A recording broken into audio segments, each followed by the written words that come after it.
Just remember, all of the webinars are recorded. Tell all your friends that. They can find them at murdochmethod.com/webinars. They are all there. They are all free. And we post the new ones that are up and coming, so you can register as soon as we put those up in there.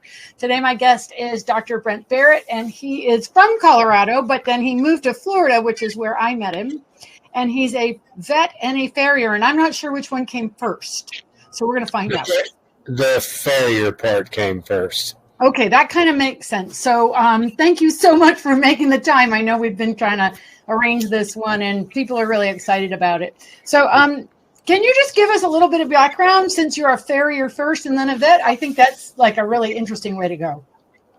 So it's been kind of an interesting path how my career has gone, but essentially I was working on getting into vet school, and my older brother was a farrier, and he said, hey, if you're going to be a horse vet, you know, you really ought to go to farrier school, make you a better vet, help pay your way through school, all that. So he kind of talked me into it, and I didn't even think I'd like it, to be honest. And turns out I fell in love with it. So while I was working on still getting into vet school, I'm thinking, should I just stay being a farrier or go to vet school? But fortunately, I was, I guess, smart enough to realize that I probably at some point would get bored with being a farrier and my back would wear out, which turned out to be the case. So went on to vet school and did general practice for a year, and then did sports medicine, working for a show horse veterinarian for 3 years, and then did my own pretty much strictly podiatry practice for 12 years. And now the last couple of years I've gotten heavily back into the lameness sports medicine side of things. So it's been really cool to learn the footwork stuff inside and out, and now put that back together with horses that are not quite moving right and put it all together. So, you know, a lot of vets come to farrier work from, you know, vet then to farrier. So how would you say it's different coming from the foot first? I guess, I mean, I only did it my way, so I don't know how to compare it, but I can tell you it takes a long time. If you ask a bunch of seasoned veteran farriers, how long did it take you before you really felt like you could walk up to a horse, see what needs to happen, and then be able to make it happen?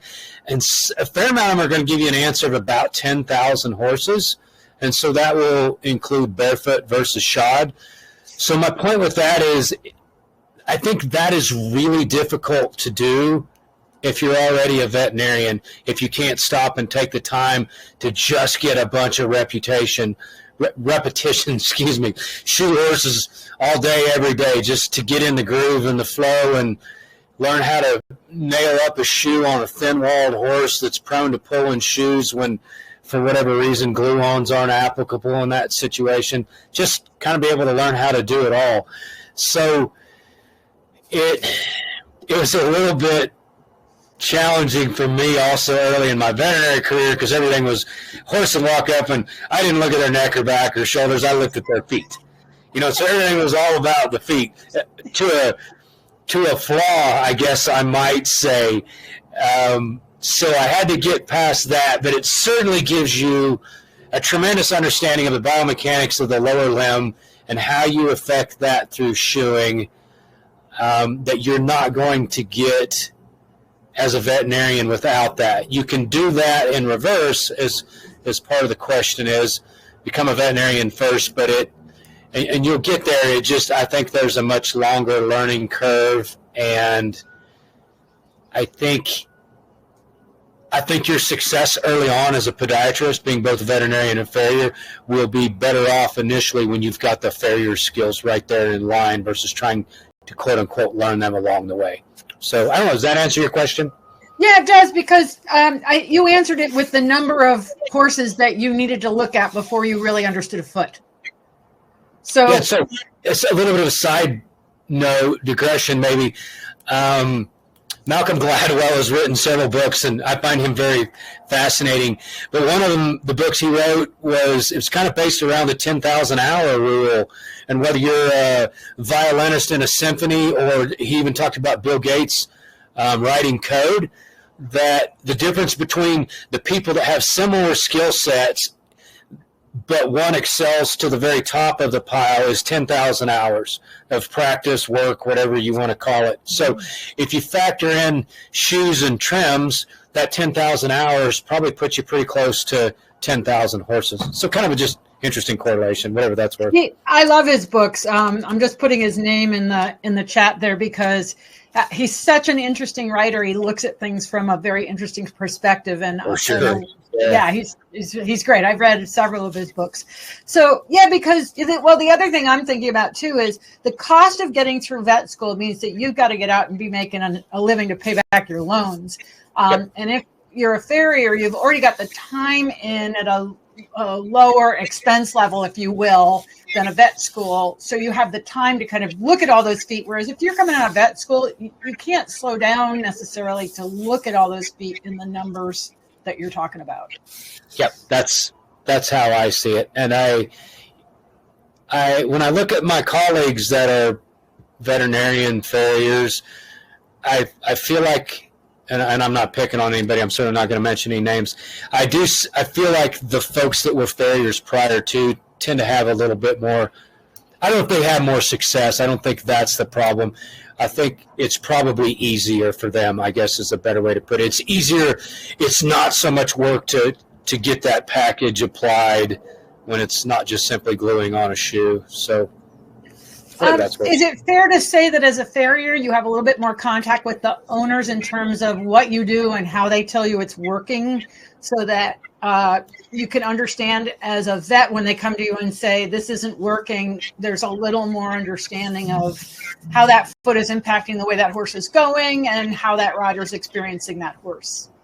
For sure, because, I mean, I guess it depends on what kind of podiatry practice you're running, but you're probably not looking at near the horse numbers as a farrier that you are as a veterinarian. Because heavy lameness, working on lameness cases, a big heavy day, we might see 7 or 8 horses. And there's days doing podiatry that, I might have 2 or 3 projects that are 3 to 4 hours a piece. So I'm not seeing near as many horses, and it's easier to keep that organized in your mind. And then plus we're coming back every, whatever it is, 3, 4, 5, 6 weeks. And so that's part of the success as a podiatrist, is taking the time to analyze what we did to the foot the last time we were here. And I've got a lawnmower running. Is that good enough? It's a little rough. Hold on. I'll have to go inside. Okay. If everybody's got any questions for Brent, just pop them in the chat or the Q&A there so that I can ask him while he's moving to a new location.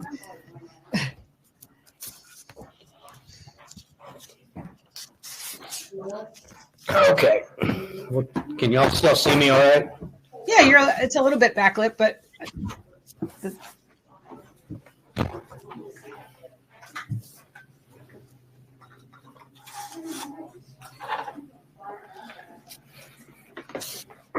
how's that? Not bad. I'm not going to complain. Yeah, actually, that's better now that you adjusted the screen. Okay. Sorry about that. That's okay. So all right. So you've been. Oh, that's better. Somebody just turned lights on or something. So how long have you been a vet versus how long you've been a farrier? I went to farrier school and, showing my age, 98, and I graduated from vet school in 05. So not quite a 10-year difference. Correct. Yeah. Okay. And I think a lot of things have changed both in farriery and in the way we're looking at horses from rehab perspective, in that even in that short period of time, and certainly since 2005. I would agree. Do you have what's your thinking? Where are you headed with that? Well,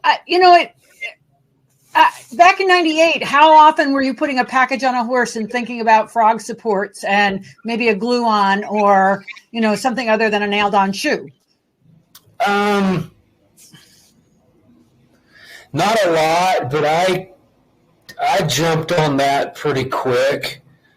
Because I was kind of one right off the bat to, as I was mentioning earlier, I'd come back and try and figure out, is this foot better or worse than what I had 5 weeks ago. And if it was worse or not improved for what I was wanting to accomplish, I started pretty quickly looking at other ways to do things. And then, of course, being kind of in the therapeutic realm, I tended to have more cases that traditional farrier work wasn't going to do it, whether you were talking about a simple open nailed on steel shoe or horses that you either couldn't get a shoe nailed on because of lack of hoof wall, or you shouldn't get a shoe nailed on. You can get one on, but the horse isn't going to be comfortable with that. So, what year was it? I'm trying to think when I first kind of got my exposure to the glue-on stuff.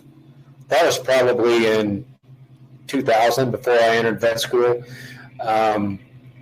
And I started using, the first thing I used, number one, was pads, which I didn't really even appreciate right off the bat. I was thinking of a pad because I was in Colorado and the ground's hard and there's a lot of rocks. Well, let's put a pad on to protect this horse's foot. And after a while, I guess sometimes I'm a slow learner, we're actually supporting this foot as well as protecting it. So I think that part of it accidentally started early, but the Equine product was early in my career. But in general, no, the concept of frog axial solar support the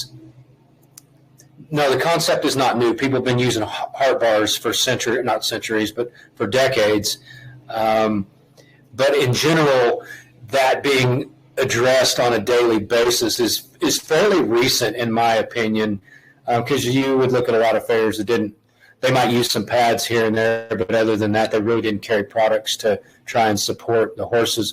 And interestingly enough, the evolution of the 3D printed pads, for a couple of reasons, have really changed the game.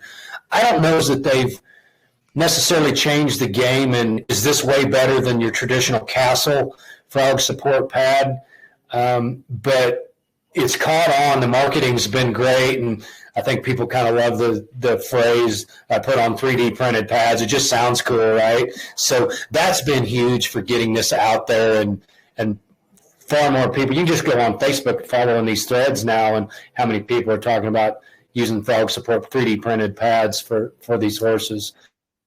And that's probably, I'm glad you mentioned that, because that's probably the biggest game changer, I think, in helping horses on a day in, day out basis when we're talking about shod horses.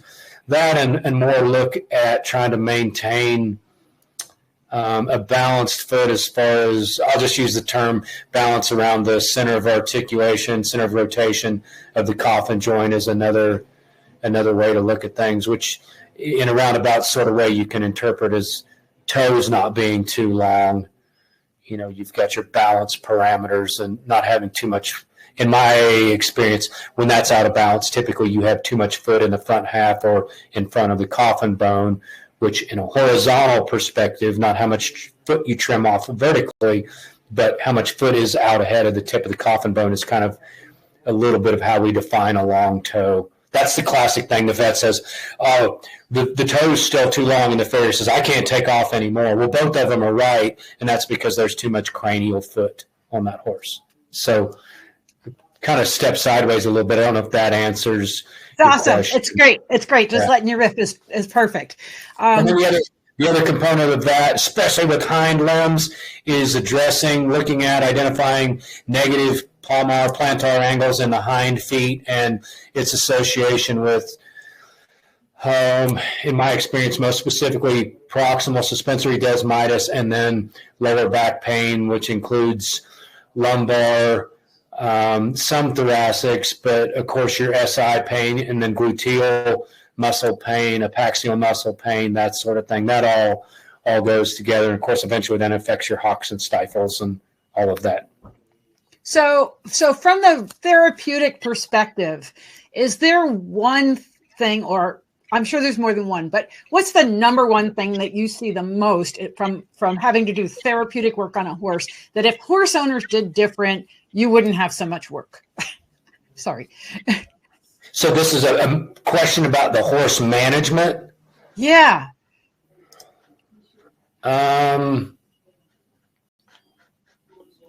So a lot of my podiatry business was laminitis.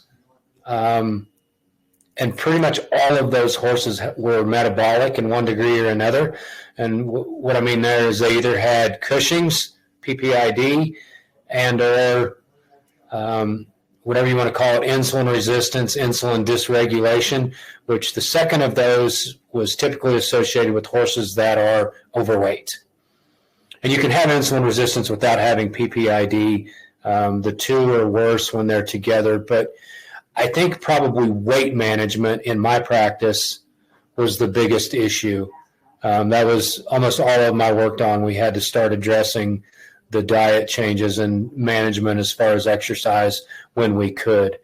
Let's sit for that for a second. So you're saying that the number one cause behind most of the therapeutic work we had to do, which was resulting in laminitis, was weight control. Mm-hmm. Yeah, most of my horses that I worked on at that point were overweight. Yeah. And do you think that's because we have a skewed sense of what a healthy horse looks like? For sure, because a lot of owners they're shocked and sometimes offended when I say your horse weighs 1,200 pounds and should weigh 1,000. They can't wrap their mind around it. And ask them, well, feel for your horse's ribs and you can't find them. And that's just completely unhealthy. And the second part of that is I've asked a fair amount of horse owners, why is your horse getting grain? And I can't get an answer. So those are, I think, the two biggest issues. People don't recognize overweight horses and don't understand calories in, calories out sort of thing. And then the third problem with that, living in Florida, grass has a lot of sugar. So, I see folks that move down to Florida, they're kind of semi-retired. They have the Florida dream. Their horses are all turned out in pasture, and they had 4 horses, and 2 of them end up with laminitis, and the third one's on the way. And I finally said, your horses can't see this grass any longer. And, of course, they're devastated by that. But that's sort of what it boils down to. Wow. Well, I mean, that's just fascinating right there, because that means that the number one thing we can do as horse owners is get a weight tape out and keep track of our horse's weight and make sure that we keep them within healthy parameters.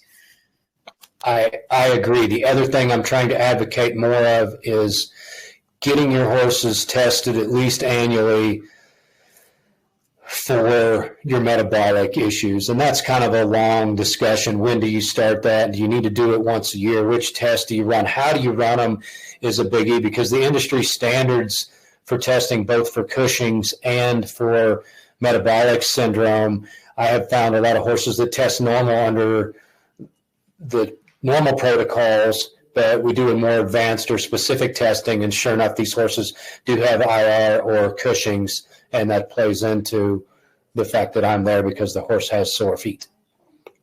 So that's another part of the prevention. And I suppose at some point we'll find a true cure for laminitis, but for me, undoubtedly, the cure lies in the prevention, not to be cliche, but that's the biggest thing with it.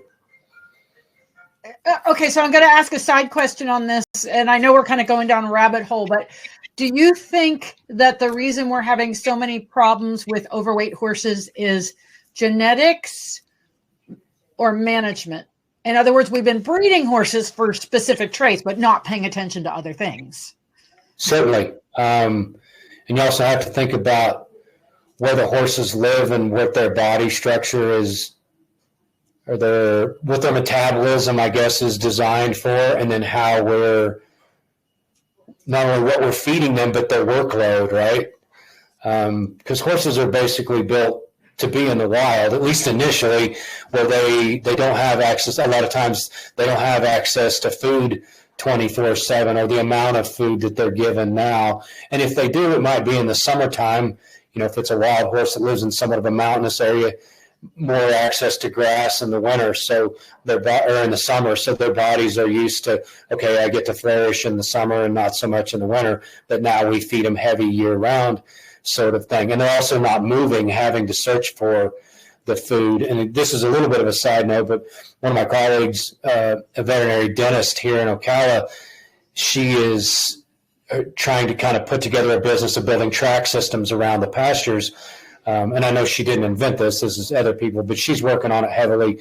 And that's a deal where you limit their food. They have to walk from little hay pile to little hay pile, and the grass is missing there. And the key to it is less food and more motion. So that I guess is part of it, a big part of it, in my opinion. So the horses genetically, if you think about like an Arabian's designed, basically built for more of a desert life, right? Or traditional Arabs. So you bring that blood, which, and a lot of horses have Arabian in them. So if you bring them into a warm weather climate where they have access to green grass for most of the year, plus everything else they're getting fed, for me, that's kind of a recipe for disaster. And horses are kind of like us. You look at a racehorse, they're just insanely fit when they're young. But then you look at, especially if you look at a broodmare, she's got a pretty different body when she's 16 than when she did when she was 3. So just like us, our activity goes down. We can't keep eating the same thing that we did when we were 22 and expect to maintain a proper body weight. And then we have the effects of that. And I'm not going to stand up and take my shirt off to show you how that's true. You just have to believe me. Well, and horses are living so much longer. So yes. When I was a kid, 19 was ancient and it's going to die any day, right? Yep. Now we're looking at 35. Yep. So you're going to run into different types of health issues because the horses are living longer. Yes, and whether you're talking about supplements, medications, even therapies, sometimes that kind of offsets the lack of management. It gives you, I guess, a way to kind of help keep some of these horses going that haven't been taken care of properly. And I don't mean that in a snotty way. It just, our technology is allowing us to make more mistakes in some ways, I think. And that's probably more of an issue when we're talking about performance horse medicine, that where we have all these crazy technologies. Now we can shockwave them and do magnawave and inject all these tons of different options for sticking stuff in their joints and that sort of thing. Right. Somebody's asking, how do you work with owners that have diverse perspectives on weight management, and what should a good weighted a horse of good weight look like? So one thing you can do is just go online and look up Equine body condition score. And it will show you pictures of what your horse looks like. And you can look at that picture and go look at your horse and, does my horse look like this? Actually, I thought my horse looked pretty good, but according to this, he's an 8 out of 10 instead of a 5 or 6 out of 10. So that's one thing you can do. Repeat the first part of your question again. So how do you work with owners that have diverse perspectives? In other words, how do you deal with these owners when you walk up to them and go, your horse is 200 pounds overweight, you got to do something? I dealt with it a little differently year 12 in podiatry than I did year 2, meaning after seeing it so much, my patience kind of sort of ran out, and I had some clients, I would say, if you don't get this weight off your horse, it's going to die. Your horse's survival depends on you getting this 200 pounds of weight off of him. And I had a lot of my best cases that were really severe. That was always part of the component, was getting the weight off of him. If you lost 50 of the 200, you might be able to help him a little bit more. But not only do you have the weight problem of it, it's also a huge part of the metabolic component, which, if you have insulin issues, that not just affects their weight, but their feet. So that's a huge part of it. The kind of the other hard-nosed part of me is I have actually dismissed clients of my services when I've said, these are the things that need to happen if I'm going to continue working on your horse. And I showed up and the horses turned out in the thick grass. I just told the owners, I'm done. We're not going to have success at this, and I'm not going to keep beating my head up against the wall if you don't do the things that you need to do. And again, this is what I mentioned earlier. Now we're getting all of these really nice medications that help with the insulin resistance, help with the weight, that overall improve the success of these cases. So that's part of it too, is getting the owners to understand here are the things that we can do at least initially to help try and get the weight loss in the right direction, get your horse more comfortable to where we can start doing more of the exercise, and then cut feedback as much as we can for a long-term answer. But some of the medications help short-term. Right. And do you find that people confuse muscle with fat? In other words, they look at their horse and they think it's muscled, but it's really fat. How, like telling the difference between this is a healthy horse with a lot of muscle versus a horse with a lot of fat? I think that's probably the most prevalent in the quarter horses, because they say, she's just a real thick, heavily muscled quarter horse. And some of the warm blood breeds too. And they're right to a degree. That horse is, they're really thick. They're going to carry typically a different body structure than a standard bred or an Arabian. But especially when metabolic Cushing's is involved, you can say, okay, your horse looks like it's heavily muscled, but it's actually fat. Here's your fat pockets. You point on the horse, squish, squish, squish, and look at the muscles along the top line on either side of your vertebral column. You're actually missing muscle here, but it looks like you have more muscles maybe in the neck or the butt, hamstrings, whatever, or the belly, that sort of thing. Obviously, you don't put on muscle in your belly. So that's kind of part of what we look at to say, no, this horse is fat heavy, not muscle heavy. Yeah. So somebody's asking, and I think this is a good next question. What are your thoughts on trying to cut back on hay or grass, and then having horses with empty stomachs and ulcers? Like, in other words, how do we cut back, but they're an animal that's supposed to be kind of eating a little bit all the time? And that's the challenge, right? And that's where if a horse can graze, I think that's the best case scenario. So a horse that lives in New Mexico or Nevada can probably be out on a non-irrigated pasture all the time. So that decreases that problem. That being said, I'm probably not looking at that horse for laminitis, right? But for the horses like in Florida, the first thing we do is ask them, how much are you feeding? Well, whatever it is, 2 flakes twice a day. Okay, right off the bat, we're going to, regardless of what they're feeding, the first thing we're going to do is cut that hay in at least a fourth and see what happens. So the management challenges come in then. One of the things we do is move to a slow feeder.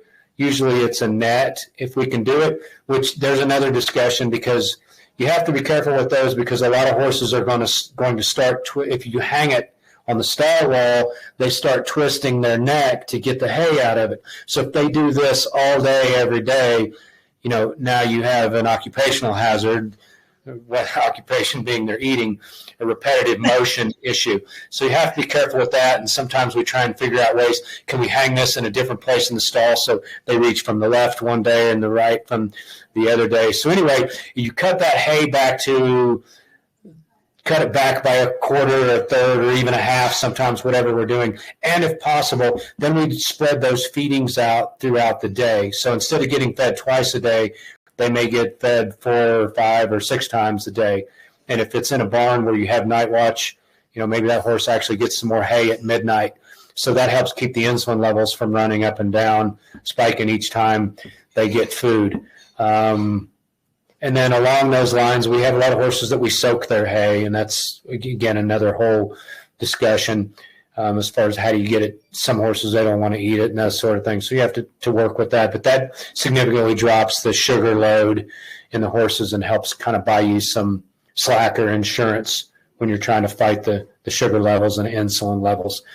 And then, of course, the other thing is get rid of, as I kind of already mentioned, a lot of horses don't need grain. If they're heavy, they don't need grain, right? Again, just like us, if we're 20 pounds overweight and we're not really working out, we don't need potatoes and bread. And I'm not a starch basher, but I can eat a fair amount of starch if I'm on my bike 3 times a week. If I'm not, I got to cut back on that stuff. Horses are just the same. And that's why maybe sometimes too, people look at these young horses like a racehorse or a horse that's in heavy work and they're 5, they'll burn up all that hay, and they do need the grain to have enough energy to go out and perform. But as that decreases, their workload decreases as they age, that amount of grain has got to be cut back, along with their hay too. So the feeding multiple times through the day helps the insulin, and it also helps keep food in their stomach, which doesn't decrease the risk for gastric ulcers. And not having the grain in their diet also decreases the risk for gastric ulcers. So I'm going to ask you one more question in this direction, then we'll shift gears a little bit. But, some places have implemented walker. Certainly in Europe, they have walkers because they don't have pasture. Yep. So how do you feel about having horses on a walker at least an hour a day or whatever? Anything you can to get them moving. I have some older people older clients they pony their horse off the back of the golf cart, right? Just to get them walking. So, I don't think walkers are the end all, because it's obviously a motion in circular motion, and of course turn them around and go the other way. But anything you can do to get them moving. And when it applies, you have to be careful with horses that are really sore, move them enough. But if you can get them into a pool, I think helps. That's obviously very low impact. There's some side effects, in my opinion, of swimming horses that you have to be careful with, but that's just another way to burn the calories. So whatever you got to do to get them moving, that's one of the best things we can do for insulin issues is exercise. Yeah. And when you think about how much horses moved in the past when they were actually work animals, that's really changed. Yeah. Okay. Yeah.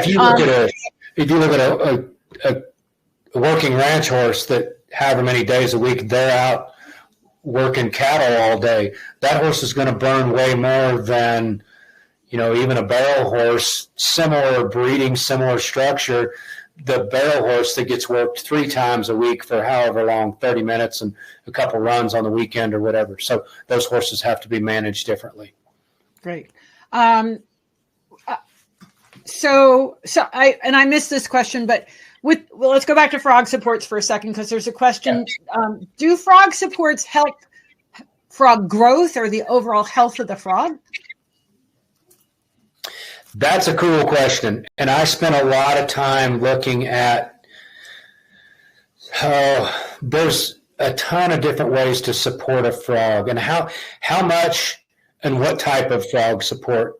We already mentioned pads, flat pads or wedged leather pads, frog support, and again the 3D. And then you can look at things like the Equine pour-in products, heart bars, heel plates.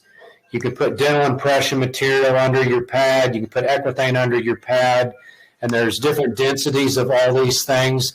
So a lot of it depends on the conformation of the foot. Is it a low-heeled negative type PA foot?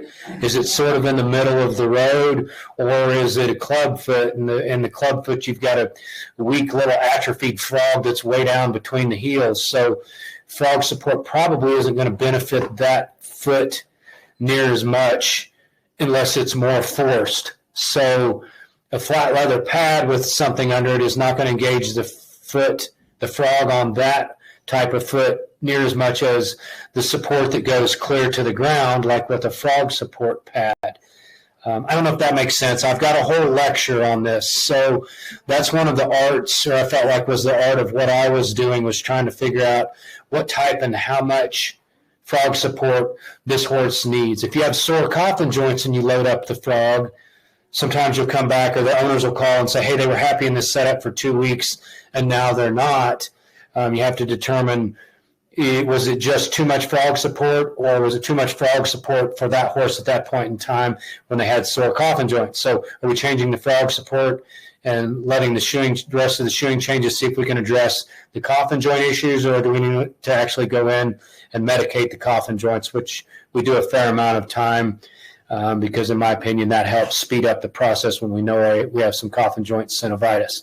So there's no quick, easy answer for that question. And that, like I said, that's part of the art of it. And a lot of it falls back to, okay, we're going to put this support on the horse see what we have when we come back in 5 weeks. Because I have certainly overloaded a fair amount of frogs in my career. I think things look good. I come back and wow, we've lost a quarter of an inch or 3/8 of an inch of vertical height in the frog. So usually those horses are struggling with their digital cushion. So I know that horse, I either can't load the frog or I have to change how I go about it. Was it truly an amount that we loaded it, or was it a moisture issue having the frog covered? That was the problem. So those two have different answers as far as our protocol and what we're going to do the next go around with that horse. And maybe we don't use any frog support.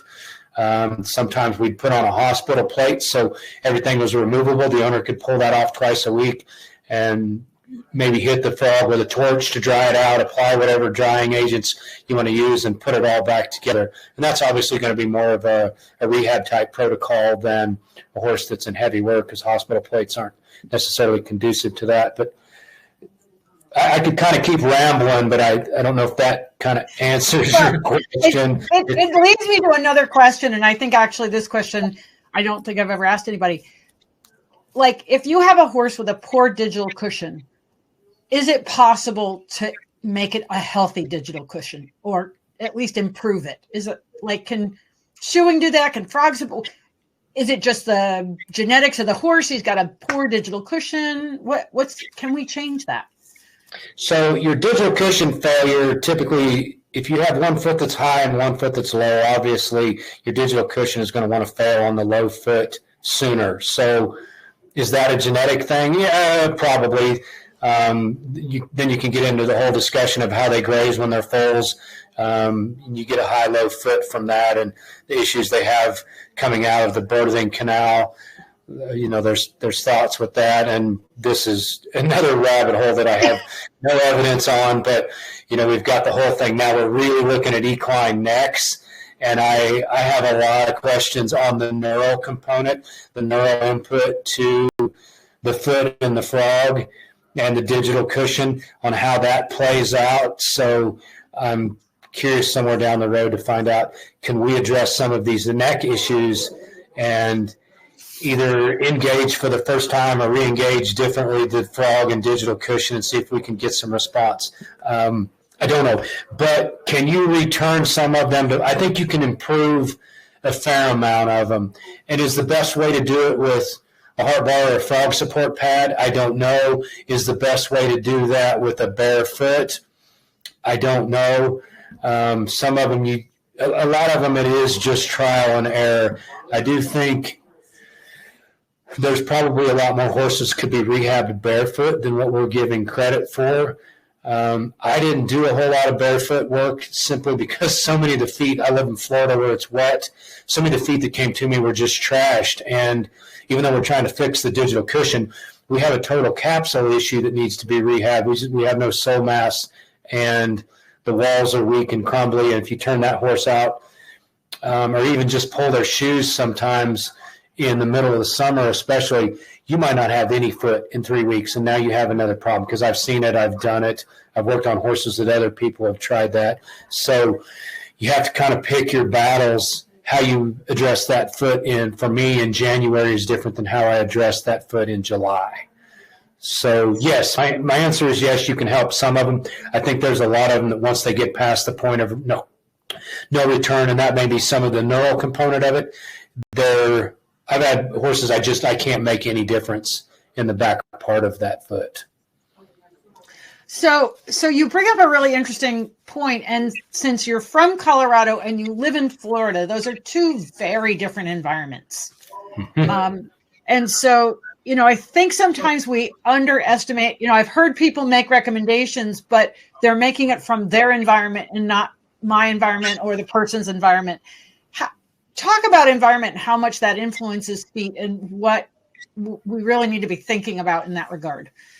So my very first summer in Florida, I spent my previous year in Southern California. And so that was a pretty good environment for horse feed, or at least the year I was there. It's kind of middle of the road as far as humidity. It's not wet and soggy and not near as hard as Colorado. So we had a horse that shipped to us. It was a friend of ours horse that was retired, and he just went to live out in pasture, and he was a show horse that, number one, he didn't know how to live out in pasture, didn't think that was very fun, so that was kind of a problem, and he pulled shoes a couple times, and my Colorado mentality, I'm like, I'll just pull his shoes then and let him be barefoot. Well, within about a month, he had laminitis in both front feet, chewed up his foot, and had a coffin bone infection in one because he developed an abscess. So I did my best effort to kill that horse, and fortunately I had kind of some of the tools and got his feet brought back around, and he stayed alive. And it took, I think, 2 years worth of shoes, and eventually then we did get him barefoot, and he stayed barefoot till he lived out the whatever next 15 years or however long he lived. And so I used to kind of poo-poo the whole thing. Well, guys, it's I can't do that in my area. The climate won't let me. And I poo-pooed it. But no, not now. I have a huge appreciation for the difference in foot problems and therefore how we have to manage hoof capsules in Colorado versus Florida. And my shoeing career started in Florida, so in Colorado. So I had that, that thought process that feet were tough and dry and you didn't have to worry about the moisture. And if they pulled shoes, they didn't trash their foot, that sort of thing. So it's very much different in Florida. The moisture is brutal on horses' feet, for sure. I guess kind of one of my sayings is whatever pathologic thing a horse's foot wants to do, whether it's thin soles or be club-footed or low-heeled or run forward, it's going to do it worse in the moisture, for sure. Feet don't get near as bad in the dry climate as they do in Florida. Okay, so the more we can do to keep the horse's feet dried out, the better off we are. I agree, for sure. And then you get into the whole thing of hoof dressings and when do they need one with moisture and when do they need one with the sealant, and I still don't have a magic answer for that, but that can definitely be a component of it. I keep having this cool idea of inventing a waterproof boot or something that goes on their foot when they give them a bath, especially the show horses or the horses even out in pasture that are the non-sweaters, especially that are getting a bath 2 or 3 times a day just to cool them off, but absolutely destroys their foot. The horse's cushion oil a lot of times that are non-sweaters or can be, and so then they're hot and that aggravates the cushings, and then we have crappy feet because they're getting wet, dry all day long, and now their feet hurt, so that aggravates the stress component of that aggravates either your IR or your cushings, and now you have a nasty cycle. So anyway, it'd been great if we could figure out a way to boot these horses and keep their feet bone dry while they're getting a bath and walk them out of the wash rack and the boots come off and farriers are happier and horses are happier. Oh, I haven't done it yet, though. Yeah, well, we've got those things to keep the water from running down your arm. I use those on it, right? So I wonder if we can't come up with something. It's like an inverse bell boot, right? Just flip it up. Yes, that's exactly what I was thinking of. And even if they just stand in some of the moisture, but you don't have the water running down their legs, I think would be a good idea. Maybe it has a little spout on it or something that upside down and it shoots out the bottom of the inverted bell boot. I don't know. I could probably come up with it if I just sat down and made it happen. But yeah. You just need a drain tube, right? Basically, you need a drain tube that takes it away from the back of the foot, right? Yeah. Something to seal it up good so it doesn't, neoprene cuff or something so the water doesn't seep past it. Wow. That's interesting because you don't think about how much moisture the foot is exposed to when you're giving a horse a bath. You're busy giving the horse a bath. Yep. Or, again, another thing, the horses that are hot and miserable out here and you drive by and they have the misters running all day long out in the pastures, great for the horse, but they're just standing in water all day long because it feels good under the misters. I see those now and I'm like, I'm glad I'm not shoeing horses anymore. So somebody's asking us, it's a good question. She's asking about abscesses. She says, in the past 2 to 3 years, such wet conditions caused abscesses in many of my friends' horses who've never, ever, ever had abscesses, like 12 years. And they're in New Jersey, New York, and Pennsylvania. So are we looking at a wet foot symptom that's causing the abscesses? Potentially. And that question's answered a little bit better when you look at the foot.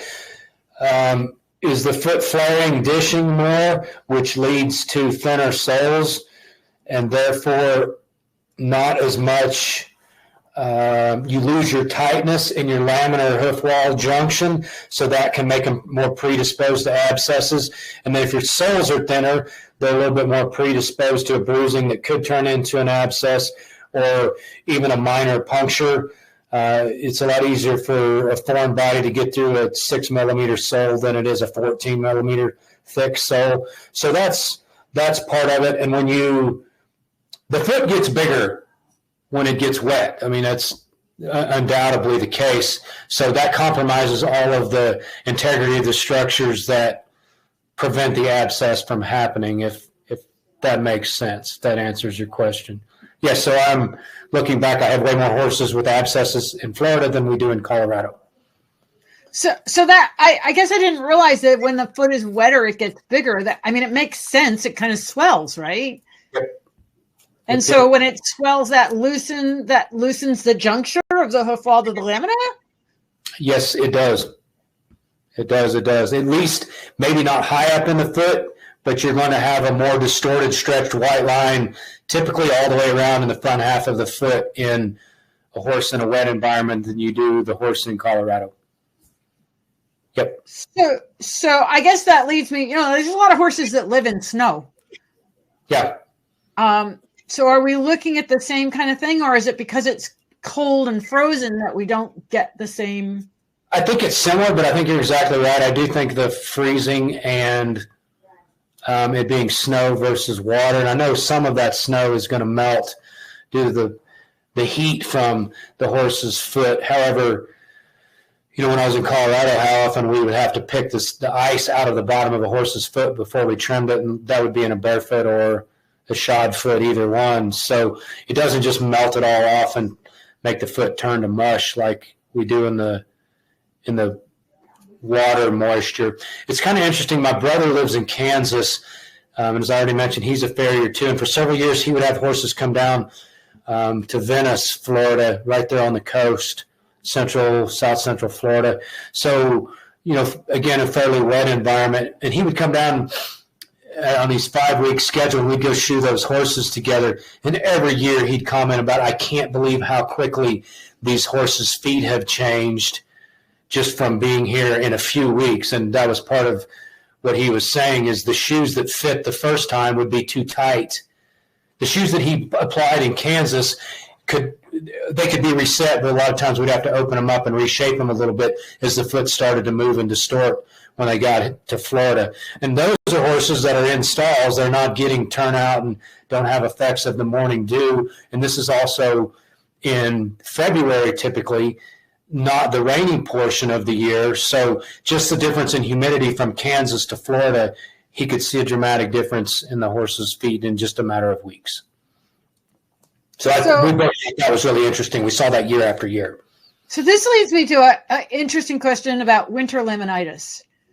We have some horses and they have winter laminitis. There's no grass, nothing's changed, and yet they might be IR, they might have some sort of metabolic problem, but suddenly in the middle of winter when we think, things should be fine, we have laminitis. Could that be due to cold, wet, damp conditions that are altering the feet? Yep. If they're damp, I think dampness is not a friend of laminitis. I do think there is again, I don't know how much of it's neuro, but there's a vascular component, I think, to that. I think we have circulatory issues when it gets cold. And the reason I say that is I had a fair amount of clients that would start to, we knew it was going to be cold in Florida, which sounds kind of silly, but we do have the nights that it'll drop down to the upper teens or, not terribly uncommon mid-20s, which for a horse that's not used to it, that's cold. So they would put socks or some sort of booting over their horse's lower limbs and feet, and that would prevent a lot of these guys from coming up sore. So I don't know if that's pure a thermal issue or a circulatory issue, but I do know that helped some of these horses. And then there's also the stress component of it. If the horses, again, doesn't like the cold and they're shivering or close to shivering, that's a stressor on the body. Increased cortisol release aggravates, that whole system for setting off laminitis. So that's part of it for the winter laminitis. My first winter laminitis case was actually my very first year shoeing, and I didn't know really anything about any of it. But I do know the owner, the first morning you wake up and you're like, wow, winter's here, it's cold. That horse foundered, came up sore 2 days later after that. And so when I was in vet school, I asked about it and kind of got laughed at that point because, no, that's not part of it. Horses are okay with the cold. But it was a combination of the cold, and that mare was a scavenger. She was turned out with other horses, and alfalfa was part of their diet, and the horses are all munching away at the hay rack, and the nice rich leaves are falling on the ground, and she didn't eat out of the rack. She went and vacuumed up all the leaves. So we had the combination of the stress from the cold and eating all the alfalfa sugar in the leaves, and that was what would set her off. So a good example of the combination of both of those. So I don't know if I answered your question or not, but yeah, no, it's just interesting to think about these things. I'm going to ask this question. It's a yes or no question, maybe. Our horses, should we be feeding alfalfa to horses? Yes or no? That's not a yes or no question.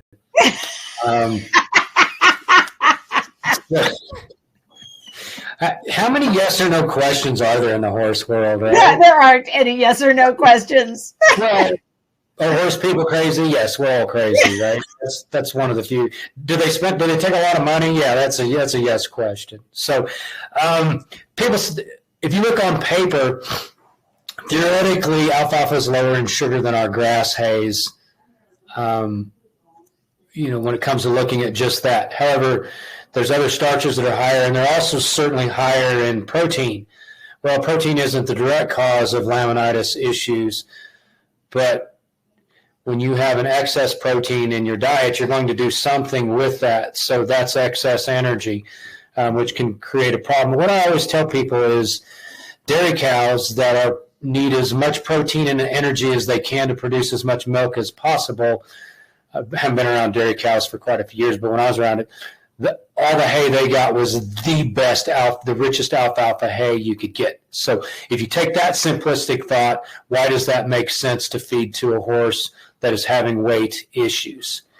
If they're cushingoid but not insulin resistant, and you're having trouble with muscle, building muscle or maintaining muscle, then yeah, maybe that makes sense. A 2 or 3 year old thoroughbred in training, yep, alfalfa makes sense because they're burning a ton of calories, and I would rather see alfalfa hay going into a horse than a poor hay, a lower quality hay, and a whole bunch of grain. So that's my quick answer on that question.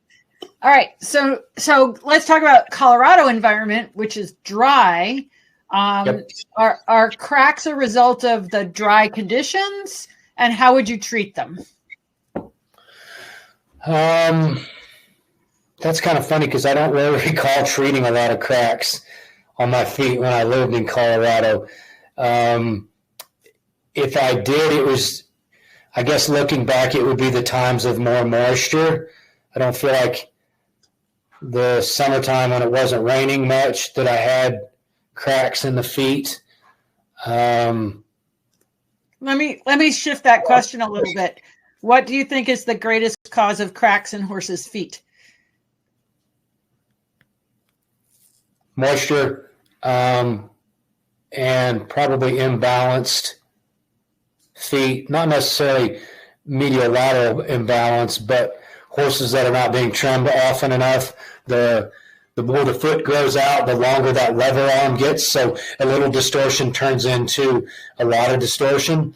That grows exponentially from week whatever. It's way more substantial at week 6 or 8 than it is at week 4. So anytime you have distortion, especially associated with moisture, that's predisposing your horse to cracks, whether it's at the toe or through the quarters or whatever. And when we're talking about cracks, we're not talking about a true quarter crack that starts either at the coronary band or midway through the wall. It's the ones that start at the ground. So another quick story, one of the guys that worked for me moved here from Colorado, and he, for the most part, kept his horse barefoot in Colorado. If he was doing a lot of heavy trail riding in the summer, he'd shoe him a little bit. But he got to Florida, and by 4 or 6 months in being barefoot, he said I had cracks and distortions and flares over in this horse's foot that I never had in Colorado. So there again, it was a moisture issue, in my opinion. Same, he was the one doing his own Farrier work, and he still kept him on a timely schedule. So that management part of it wasn't any difference. It was the moisture. So the biggest thing is keeping a good trim on them, and adequate sole depth helps prevent. I know that sounds a little weird. Adequate sole depth helps prevent hoof cracks. So maintaining the balance, maintaining the distortions that they want to be predisposed to, and maintaining the sole depth all goes together for addressing cracks. And then once you have a crack in place that the routine trims and keeping the foot balanced is not addressing, then you have to look at things like, does a horse need, if it's barefoot, does it need stabilization, whether it's through a shoe, a bar shoe, a cast, or, stapling the crack, stabilizing it however you want, that sort of thing. So that it doesn't keep spreading because of the pressure on and off. Yeah. All right. I can't remember what we were supposed to talk about today, but I don't know either. All right. In your rehab work, aside from laminitis, what do you see most? So, as far as, let's see, how do I word this? The things I spent my time on doing podiatry work was getting the foot either back up underneath itself or back underneath the bony column, however you want to look at it, which usually meant addressing, again, a long toe, cranial caudal imbalance around the center of articulation, however you want to word it, and providing some sort of solar or axial support. So that being said, most of the horses that were not laminitic, well, the same principles still apply to a lot of the laminitic horses I saw, but most of the horses I worked on from there had either white line disease, secondary to hoof imbalances, or laminitis, thin soles. Again, the thin soles are more likely to happen with a long run forward foot, and weak heels, which is also another form of thin soles, in my opinion, because that horse lacks mass, not just in their ability to grow the hoof wall at the heels, but they don't have enough sole depth, like especially when you look at them on the radiograph, the amount of foot between the palmar, the very back end of the wings of the coffin bone and the ground was not adequate. So getting that horse to grow sole depth in the back half of the foot through a whole variety of mechanisms was a lot of how I spent my time. So that, I guess, probably summarizes pretty quickly the things that I looked at and worked on. And then, of course, foot infections, keratomas, cankers, that sort of thing. But most of it was pure hoof capsule management. Then, of course, that leads to soft tissue pathology, whether it's flexor tendon, ligament injuries, or coffin joint arthritis, navicular problems, whatever. Yeah. So then, if thinking about soft tissue injuries like DDFT and suspensories and that sort of thing, is the number one attributed cause foot imbalance? No. Well, if the foot's long, if the foot is imbalanced, that's the cause, right? That's an easy answer. But I looked at a fair amount of horses that their feet looked pretty reasonable as far as integrity and balance that still had a suspensory injury or navicular problems. Now, if you get into some of the navicular quarter horses, a lot of them are left, too much heel is left on them. So is that an imbalance in the foot? Yeah, technically it is. It's not like that's a long run forward foot, but you have a biomechanical issue from the heels not being brought back to where they should in the foot, and then therefore concussion issues and how they use their foot. So I think there's a fair amount of horses with soft tissue injuries that their feet are still fairly decent. So I don't know that foot imbalance is always the cause. And the longer I go in my practice, the more I'm starting to look at whatever term you want to use, top-down lameness, body lameness. Most of the time, these horses, unless you have the blatant horse takes a bad step and cooks their suspensory or steps in a hole and tears their DDFT, that makes sense. Most of these horses have had issues prior to the bomb actually going off, where now they are truly 2 or 3 out of 5 lame, where they've been technically fairly sound. There were things predisposing or leading up to that injury, in my opinion, whether that was foot imbalance or body issues, sore necks, backs, all of that stuff. Problems in the front feet leading to biomechanical issues that lead to how they misuse their front limbs and therefore how they load their feet, and that sets them up for it. So if I'm hearing you right, after we get past foot imbalance, we're looking at other body issues that are putting stress on the limbs in such a way that they're damaging the tendons. And this is a long, slow go. It's not you have your catastrophic immediate, but most of it's probably a little bit of damage over a long period of time till it just can't do it anymore. Dr. Pasteur, one of my colleagues, mentors, I have a ton of respect for her. I don't mean to misquote her. She says something like, it wasn't that one step, it was the million steps before that led to that injury. So kind of one of the things I do too is I look at, if we're having a foot issue, I can look at the farrier's work, whether it's barefoot or shod, and look at the work on the other feet on that horse or the other horses in the barn. And if the work all seems pretty reasonable, that kind of is decreasing your chances that this was directly caused by poor shoeing or foot imbalances. That being said, there's always some room, not always, but a lot of times, depending on the opinion, room for improvement within a shoeing job. But looking at the work overall kind of gives you an idea. Is this horse's foot problem, if there is one, is it Farrier-induced, or is it compensation from something else going on in the rest of the horse's body? And not to digress with too long of a story, but the long story short, I had a dressage horse that started distorting on its left hind foot, was doing that for a couple cycles till it finally came up lame, not on the left hind, not on the right hind, but the right front. And we got that lameness addressed. It was a coffin joint issue.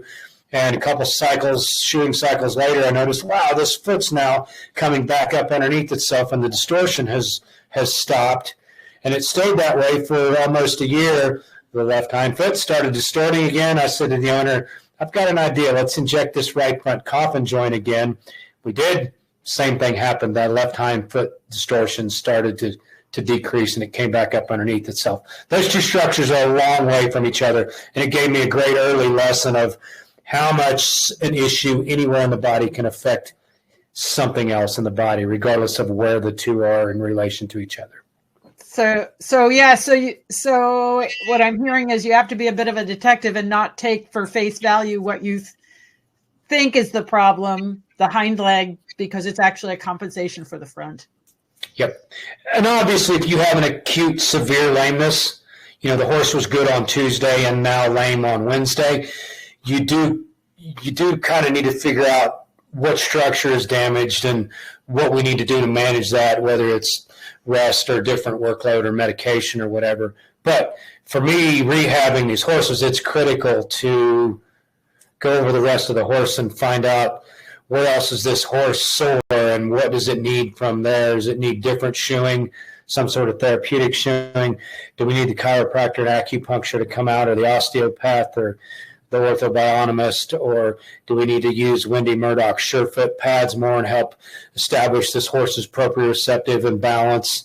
All of those things I think are key to rehabbing these guys. And of course, that's not my thinking. I'm inheriting these thoughts from our great industry leaders that are presenting this information. It's interesting because I had that intense Farrier foot focus for a lot of years, and I'm kind of amused now because I still follow some of the Farrier forums, like on Facebook. How do you address this?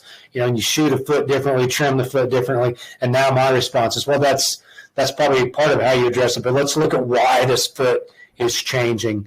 There's a reason that the foot starts to change all of a sudden. So the feet are very representative of something else going on higher up in the limb, and then of course the pathology that can result from it, whether it's directly a foot pathology or soft tissue structure like we're talking about. So in many ways, the feet are going to express what's happening in the entire body because I think so. And the feet can affect the rest of the body. I'm not suggesting they're simply a byproduct, but we have the saying, no foot, no horse. I kind of also have a saying, no horse, no foot. A horse that is put together terribly or has a ton of lameness issues, conformation, and then conformation that leads to soreness. It's hard to keep a good foot under some of those horses, again, whether you're shoeing them or it's barefoot. So it definitely goes hand in hand, and addressing both of them, I think, is key. Yeah, I'm not saying you fix the problem without worrying about the feet. I spent too many years knowing that that's crucial, but we definitely have to look beyond just what kind of bar shoe are we going to put on this horse, or even how are we going to trim this foot differently. Sometimes the trim and the shoeing will allow the horse to adjust for what was going on if we don't have a true pathology, especially when we get into these new lameness, the things we talk about, the lameness that the horse either doesn't block out or it blocks out differently each time, or it blocks out and we can't find any pathology. For me, that's a body lameness, and the feet can definitely have an impact on that if there's been an imbalance issue, especially if it's a chronic imbalance issue. So do you think that getting balance films on any pre-purchase and then kind of regularly to make sure everything isn't changing is a good idea? I think that's a fabulous idea. Not only does it give you a baseline, but it gives you an idea of, is this a foot that's going to get us in trouble or not? Whether it's a horse that has thin soles, so we need to address that, whether you go hog wild initially or you're just conscientious of it and try a few things initially. And then it also shows you, it gives you all of your soft tissue parameters within that foot, like how thick is the distance from the dorsal face, the front part of the coffin bone, to the outer hoof wall, which we call the HL zone. What's the sole depth? What's this horse's palmar angle? And then what does the bone itself look like, which you can't totally appreciate that with just your balance films, a DP and a lateral. A solar margin helps for that. But those are all things that are nice to have a baseline. So when you do have a problem that comes up, the horse isn't quite going right, you can compare back to your radiographs. Well, 2 years ago, we actually had a steeper PA. This horse wasn't as negative, it wasn't as flat, with more sole depth. Now we have less sole depth and a flatter PA. That's telling you this foot is having some problems. Whatever the cause is, you've got to, of course, sort that out. But the changing of the foot film sometimes will tell you you have a problem brewing before we're able to actually see it with the horse. So that's great. The baseline films, looking at the perimeter, the solar margin of the coffin bone, are very beneficial. When you're looking at feet that you're suspicious of an abscess or a bone infection, and you have a little remodeling or a funky spot in the bone, so often I've seen those and I think, wow, I'd like to know what this foot looked like 6 months ago. Is this a normal finding for this coffin bone, or is this something that's changed? Because if it's changed and you have a horse that you're concerned about an infection, that's a spot to be taking a good look and keeping an eye on. So front and hind feet, for sure, especially hind feet, they'll sneak up on us as far as their negative palmar angles. And some people don't believe they're a problem. And I disagree. I think some horses, if you can keep them where they don't go past 0 at the end of the shoeing cycle, you're golden. But there's a lot of horses, if they get into that -1 or 2, and undoubtedly the ones that end up 6 or 8 or 10 degrees negative, you're going to have performance. You may not have a true flat out, I can see this horse's left hind lame issue, but you're going to have performance issues on that horse at some point. And of course, again, as we already mentioned, predisposed to SI lower back issues, and then you're probably going to run into suspensory problems on that horse at some point if they're pushed enough. Okay. So yes. Yeah. Okay. It's all right. It's good. I think I can basically answer this question. It's do you think you can create problems with corrective shoeing? And I think it depends on who does it and how it's done, right? I mean, just because you're doing corrective shoeing, it's quality. Great point. So a couple of ways to address this question is, I have had cases where the owner said, well, we put this shoe on and it didn't work. And I've reset the same shoe. I just applied things a little differently, whether it's how you may glue the shoe on instead of nail it. You change your type or location, amount of support material can be a big one. You change that up, put the same shoe back on, same clog back on, and now the horse is happy. So every foot that I approach the first time, well, not just the first time, but I'm trying to figure out, I line out what are the pathologies in this foot? What do I need to address? What are my limitations? If you stick the hoof testers on the horse's frog and he's already sore, well, you got to be careful loading up that frog right off the bat. So I see discussions online. People say, well, I'd stick a heart bar on that horse's foot. What if you put a heart bar on that foot and it's frog sore? I know what happens. I go work on those horses, and the owners say, as soon as those shoes were nailed on, the horse wasn't right. Some of the severe laminitis cases, they'll say, we got the horse hobbled back to the stall. She laid down and never got up again. Well, the heart bar might have been an appropriate shoe for that horse. You just have to go about how much pressure you gave the frog, or the pressure needed to be distributed not only on the frog, but through the commissures and through the sole on the back part of the foot. Or you put that hard bar on and you also put Equine underneath it, clear through the whole foot, and you overloaded the sole underneath the tip of the coffin bone, and that caused a lot of compression. So I would look at what do we need to accomplish, what are my limitations with the foot, and then what can I put on this foot that's not going to screw it up the most?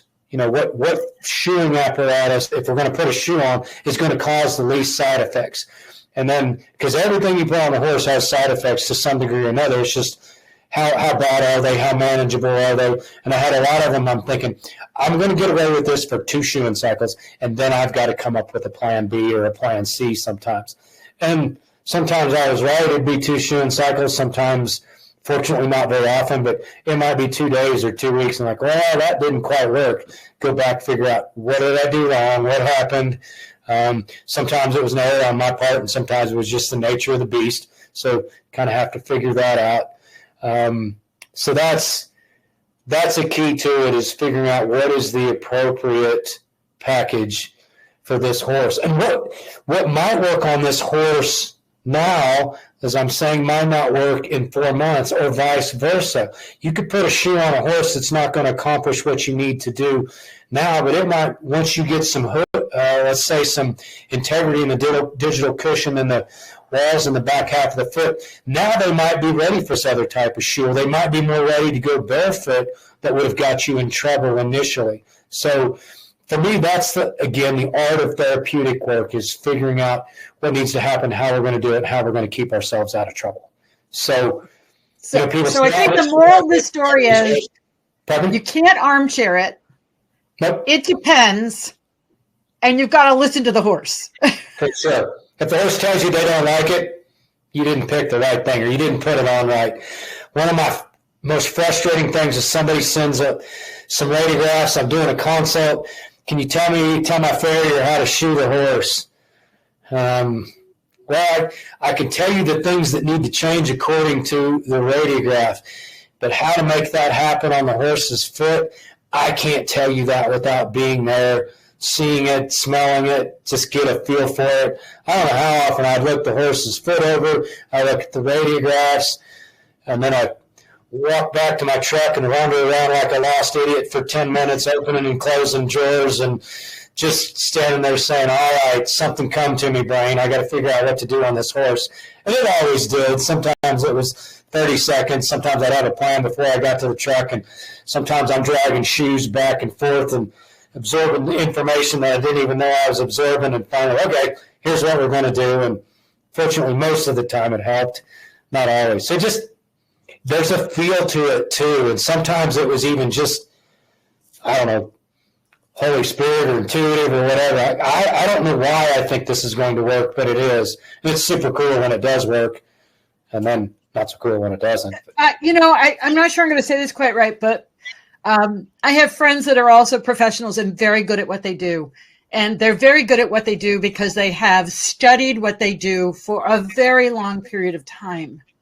And you cannot replace practice, which is, like veterinary practice, I'm a Feldenkrais practitioner. You know, the practice of our craft and the experience of trial and error winds up being an intuitive sense that you cannot impart to another person because they haven't had your experience.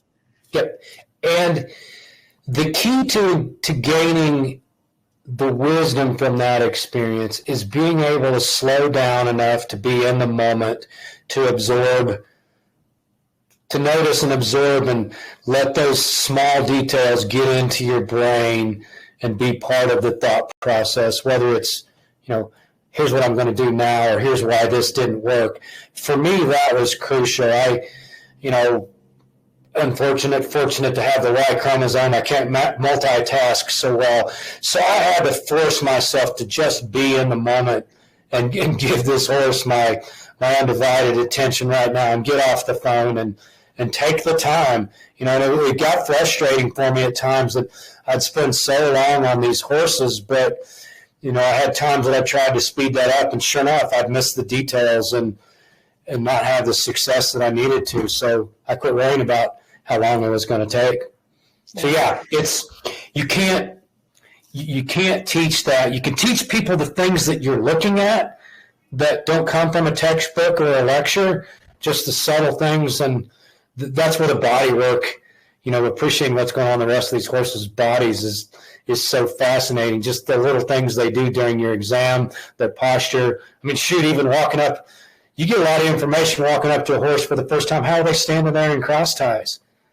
They'll give you some information about where they're comfortable, or at least an abnormal posture, that when you do something to the horse and that posture changes, whether it's worse or better, that's fabulous information on where this horse is hurting and what they need, potentially what they need. Yeah, I listen to books on audio, and I'm not a fast reader, so I listen to them. And I'm listening to a book right now called Think Fast and Slow. And it's that think fast that often gets us in trouble because we make assumptions and jump.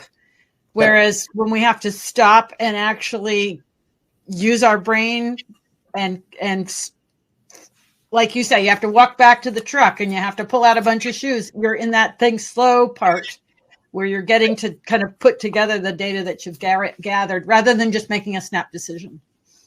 So part of that too, and it's a fine line between, I don't mean to insinuate I'm second guessing myself, but both with the lameness work and footwork, I find myself asking the question, how could I be wrong? What am I missing here?